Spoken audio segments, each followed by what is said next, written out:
বলি। আজকে আমরা আসি রাজশাহী তমা উপজেলা মুসলিমের মোড়, যেখানে শাহরুল ভাইয়ের একটি ছোট্ট একটি মৎস্য খামার। সেখানে শাহরুল ভাই খামার শুরু করেছে ক্যাটফিশ দিয়ে।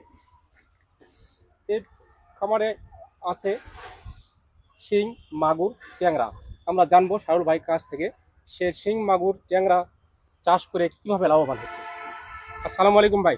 ওয়ালাইকুম আসসালাম ভাই। ভাই কেমন আছেন? আলহামদুলিল্লাহ ভালো। ভাই আপনি যে শিং, মাগুর, ট্যাংরা দিয়ে ছোট্ট পরিসরে যে পুকুরটা চাষ করতেছেন, জি ভাই। তো এটাতে আপনাদের কি পরিমাণ লাভবান হচ্ছে? ভাই এটা তো বৎসরিক হচ্ছে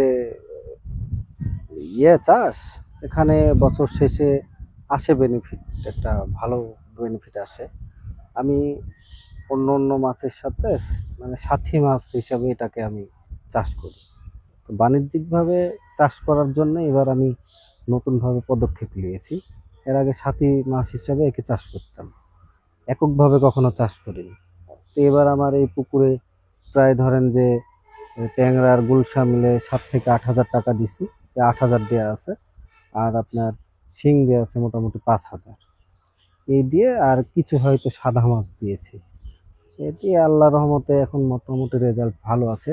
4 থেকে 5 মাস হচ্ছে, এখনো 1 বছর তো পূর্ণ হয়নি। তো আষাঢ়ের দিকে গেছি, একে হারভেস্ট করলে এর একটা ভালো বেনিফিট পাওয়া যায়। তখন ডিম আসে, হ্যাঁ হ্যাঁ, তখন বাজারে আর মূল্যায়নও ভালো থাকে এবং দামটাও বেশি পাওয়া যায়।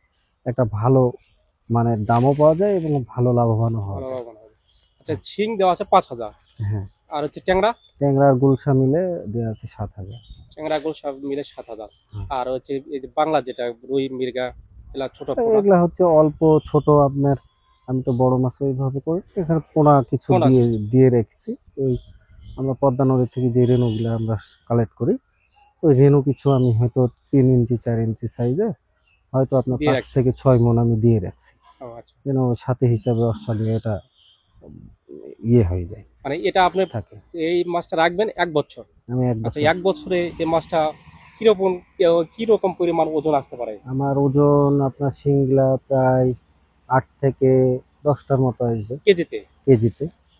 আর গুলশাগলার আপনার মোটামুটি 18, 20 বা 25টা। কেজিতে সব তো আর একরকম একই না। সাইজ থাকে না। এই শিং বা ট্যাংরা এটা কি পরিমাণ মানে কেজিতে বিক্রি করেন আপনি?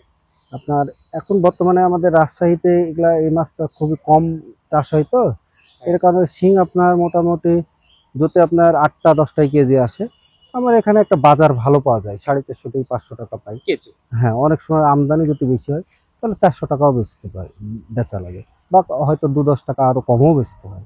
আর আপনার ট্যাংরা আর গুলশাটা যখন পেটে ডিম আসে তখন 6 থেকে 700 টাকা বাজার মূল্য পাওয়া যায়, ও বাহ! 20টাই কেজি আসলে। আচ্ছা আচ্ছা। আর যদি একটু ছোট হয় 30 বা 35টা, তখন আপনার 450-500 টাকা এটা বাজার মূল্য থাকে।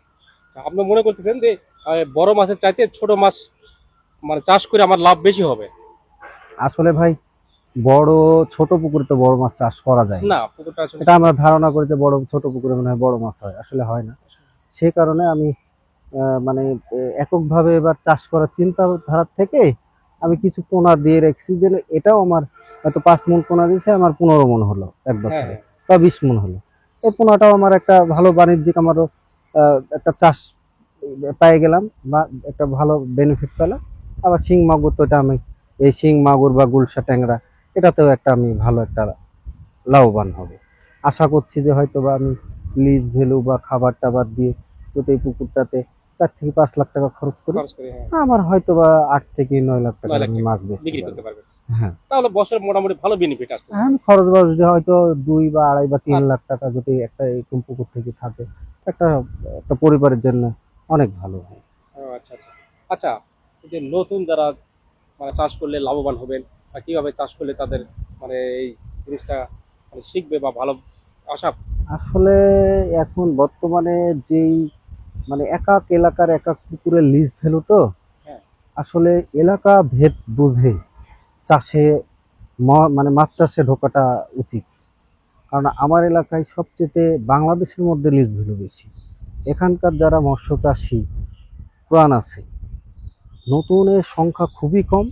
যারা পুরান আছে তারাই মার্কেটে টিকে থাকা মুশকিল। আচ্ছা। দ্রব্যমূল্যের দাম বেশি, আচ্ছা, আচ্ছা। পুকুরের লিজ ভ্যালু বেশি, চারিদিক দিয়ে এখন এখান থেকে লাভ করে বাড়ানো খুবই ছোটা।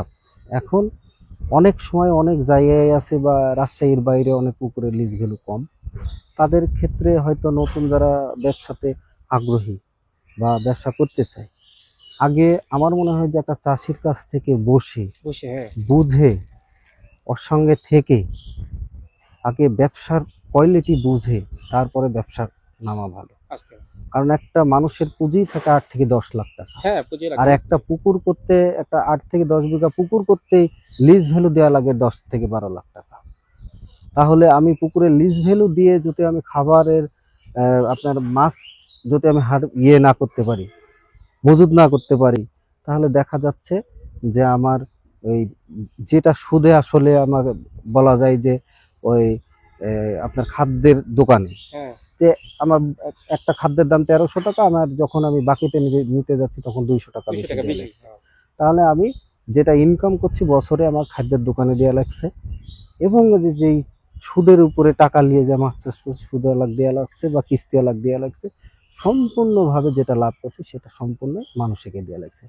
তাহলে আমি একটা মানে বেকারত্ব ছেলে হিসাবে আমি চাষ করতে গেলে আমি যা লাভ করছি সবই তাদেরকে দিচ্ছি। দিতে হচ্ছে। তাহলে আমার সঙ্গে মিশতে হবে, দেখতে হবে, তার বেনিফিট কি আসছে জানতে হবে, তারপরে এই চাষে যাওয়া ভালো আমার মনে হয় এখন।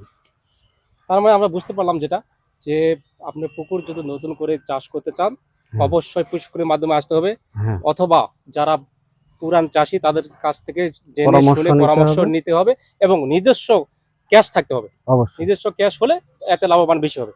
ঠিক আছে ভাই, ধন্যবাদ আপনাকে। আপনাকেও আজকে এই ধন্যবাদ। পর্যন্তই, পরবর্তীতে আবার দেখা। ইনশাল্লাহ। প্রচারে মৎস্য ও প্রাণী সম্পদ তথ্য দপ্তর, মৎস্য ও প্রাণী সম্পদ মন্ত্রণালয়।